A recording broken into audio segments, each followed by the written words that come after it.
नमस्कार दोस्तों, आप सभी का फिर से स्वागत है हमारे fast mind tips YouTube channel में। आज की इस वीडियो में बताए गए सवाल कुछ इस प्रकार हैं। सवाल नंबर 1, भारत को इंडिया क्यों कहा जाता है। सवाल नंबर 2, असली शिलाजीत की क्या पहचान है। सवाल नंबर 3, सड़क पर सफेद लाइन क्यों होती हैं। सवाल नंबर 4, नागा साधु वस्त्र क्यों नहीं पहनते हैं। सवाल नंबर 5, नदी में सिक्के क्यों फेंके जाते हैं। सवाल नंबर 6, दो सड़कों के बीच में पौधे क्यों लगाते हैं। इन सभी सवालों के जवाब जानने के लिए वीडियो को लास्ट तक देखते रहिए। दोस्तों, सवालों के जवाब देने में हमें बहुत मेहनत लगती है, तो वीडियो को लाइक जरूर कर देना। इससे हमारा उत्साह बढ़ता है वीडियो बनाने के लिए। चलिए इस वीडियो की शुरुआत करते हैं सवाल नंबर 1 से।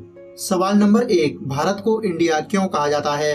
दरअसल हमारे देश की सिंधु घाटी सभ्यता पूरे देश में फैली हुई थी और हमारे देश में सिंधु नामक नदी भी है और इस नदी का नाम इंडस वैली है, जिसे विदेशी लोगों ने रखा था। सिंधु सभ्यता के कारण भारत का पुराना नाम सिंधु भी रह चुका है, जिसका यूनानी में मतलब होता है इंडस। और जब ये नाम लैटिन भाषा में पहुंचा तो ये नाम इंडिया में बदल गया। जब शुरुआत में भारत को इंडिया नाम दिया गया तो भारत के लोगों ने इसे अस्वीकार कर दिया, क्योंकि ये नाम विदेशियों के द्वारा दिया गया था और शुरुआत में इस नाम को कोई महत्व ही नहीं दिया गया। जब शुरुआत में भारत में अंग्रेज आए थे तो उस समय भारत को हिंदुस्तान कहा जाता था और अंग्रेजों को भारत के सभी पुराने नामों को बोलने में काफी परेशानी भी आती थी। इस वजह से अंग्रेजों ने भारत को अपने हिसाब से नाम देने की कोशिश की और वे इसमें सफल भी हो गए। लेकिन जब अंग्रेजों को यह पता चला कि पुरानी सभ्यता सिंधु घाटी को इंडस वैली भी कहते हैं, जिसका लैटिन भाषा में मतलब इंडिया होता है, तो उन्होंने भारत को इंडिया कहना शुरू कर दिया और अंग्रेजों को इंडिया शब्द कहने में काफी अच्छा लगा,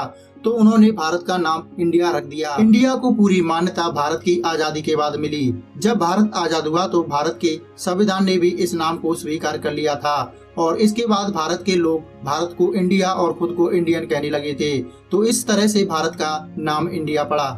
सवाल नंबर 2, असली शिलाजीत की क्या पहचान है। दरअसल शिलाजीत के बारे में सभी ने सुना होगा। यह एक काले रंग का पदार्थ होता है जो काफी महंगा मिलता है। इसमें कई तरह के गुण पाए जाते हैं। यह कई प्रकार की बीमारियों को खत्म कर सकता है। कुछ लोग आपको इसे बाजार में बेचते हुए नजर आ सकते हैं, जो कि काफी कम कीमत में शिलाजीत को बेचते हैं। लेकिन ध्यान रहे कि यह शिलाजीत बाजारों में नकली भी उपलब्ध है, जो कि किसी भी काम का नहीं है। इसलिए जब भी आप शिलाजीत खरीदें तो ध्यान रहे कि यह नकली है या असली। तो आइए इस सवाल के जवाब में जानते हैं असली शिलाजीत की क्या पहचान है। शिलाजीत को पहचानने का पहला तरीका यह है कि आप शिलाजीत का एक छोटा सा टुकड़ा लेकर उसे एक लकड़ी के टुकड़े पर रखकर आग में थोड़ा सा जलाएं। आग में जलने से अगर शिलाजीत फूटने लगे तो समझना कि शिलाजीत असली है। अगर शिलाजीत का टुकड़ा पिघल कर नीचे गिरने लगे तो समझ जाना कि शिलाजीत नकली है।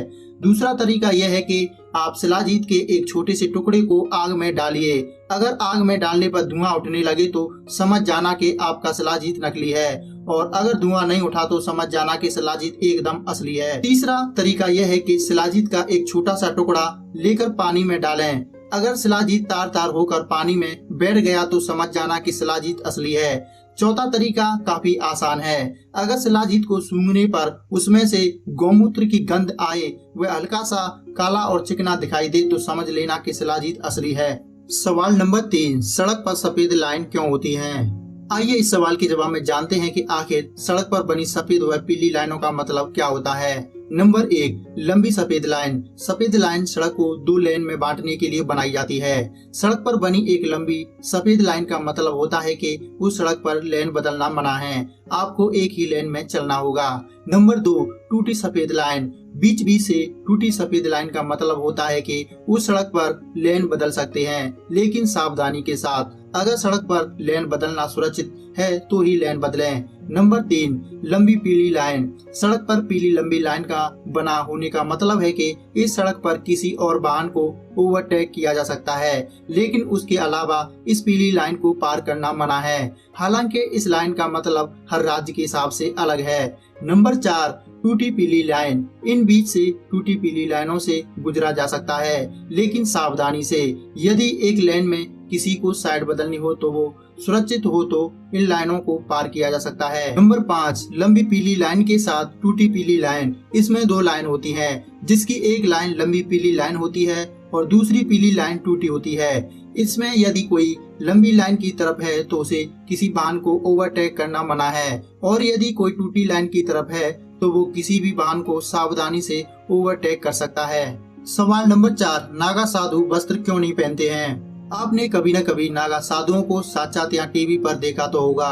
कुंभ के मेले में हजारों की संख्या में नागा साधु देखे जा सकते हैं। नागा साधु हमेशा अपने शरीर पर कपड़े नहीं पहनते हैं और शरीर के ऊपर राख लगा कर रखते हैं। नागा साधुओं का ये अजीबोगरीब रहने का तरीका सबको हैरान करने वाला होता है और सबके मन में ये ख्याल भी आता है कि नागा साधु ऐसे क्यों होते हैं। तो आइए इस सवाल के जवाब में जानते हैं। आपको बता दें कि नागा शब्द का अर्थ ही नंगा होता है। नागा साधु हमेशा नग्न अवस्था में रहते हैं। ये भगवान की भक्ति में इतने खो जाते हैं कि इन्हें अपने शरीर को ढकने के लिए कपड़ों की कोई आवश्यकता नहीं होती है और अपने शरीर पर राख लगा कर रखते हैं। और नागा साधुओं का कोई घर परिवार नहीं होता। ये तो अपने समुदाय को ही अपना परिवार मानते हैं और उनके साथ ही भगवान की भक्ति में अपना जीवन गुजार देते हैं। इन्हें घर परिवारों से कोई मतलब नहीं होता और नागा साधु अपने समुदाय के साथ कुटिया बनाकर सादा जीवन जीते हैं। इनका कोई अपना निश्चय घर भी नहीं होता। नागा साधु तीर्थ यात्रियों द्वारा दिया जाने वाला भोजन ही खाते हैं। इनका कोई दैनिक भोजन करने का कोई महत्व नहीं होता।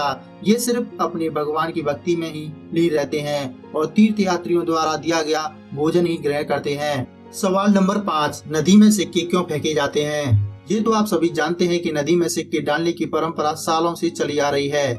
आखिर हम नदी में सिक्का क्यों डालते हैं? इस रिवाज के पीछे एक बड़ी वजह छिपी हुई है। दरअसल जिस समय नदी में सिक्का डालने की यह रिवाज शुरू हुआ था, उस समय में आज के स्टील के सिक्के की तरह नहीं बल्कि तांबे के सिक्के चला करते थे और तांबा जीवन और सेहत के लिए कितना फायदेमंद होता है ये शायद आप बेहतर जानते होंगे। पहले के जमाने में पानी का मुख्य स्रोत नदियां ही हुआ करती थीं। लोग हर काम में नदियों के पानी का ही इस्तेमाल किया करते थे क्योंकि तांबा पानी के प्यूरिफिकेशन में करने में काम आता है और ये नदियां के प्रदूषित पानी को शुद्ध करने का एक बेहतर औजार भी रहा है। इसलिए लोग जब भी नदी या किसी तालाब के पास से गुजरते थे तो उसमें तांबे का सिक्का डाल दिया करते थे।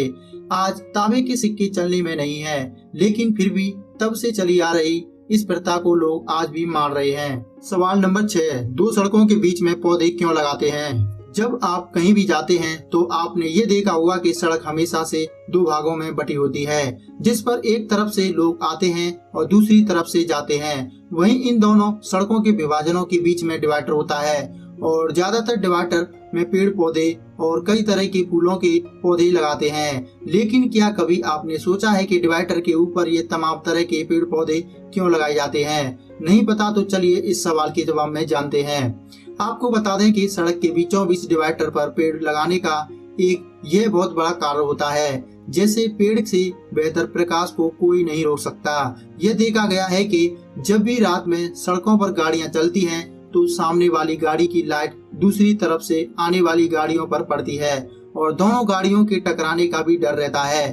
तो इस लाइट को बांटने के लिए डिवाइडर पर पेड़ पौधे लगाए जाते हैं। साथ ही सड़क पर प्रदूषण को कम करने के लिए भी डिवाइडर पर पेड़ पौधे लगाना अच्छा माना जाता है और डिवाइडर पर पेड़ पौधे लगाने से पशु डिवाइडर के ऊपर चढ़ नहीं सकते, जिससे पशुओं के साथ भी दुर्घटना से बच जाते हैं। तो इसलिए सड़कों के बीच में पेड़ पौधे लगाए जाते हैं। दोस्तों, हमारे द्वारा बताए गए सभी सवालों के जवाब आपको जरूर पसंद आए होंगे। अगर आपको ये वीडियो पसंद है तो वीडियो को लाइक करना, अपने दोस्तों के साथ इस वीडियो को शेयर करना।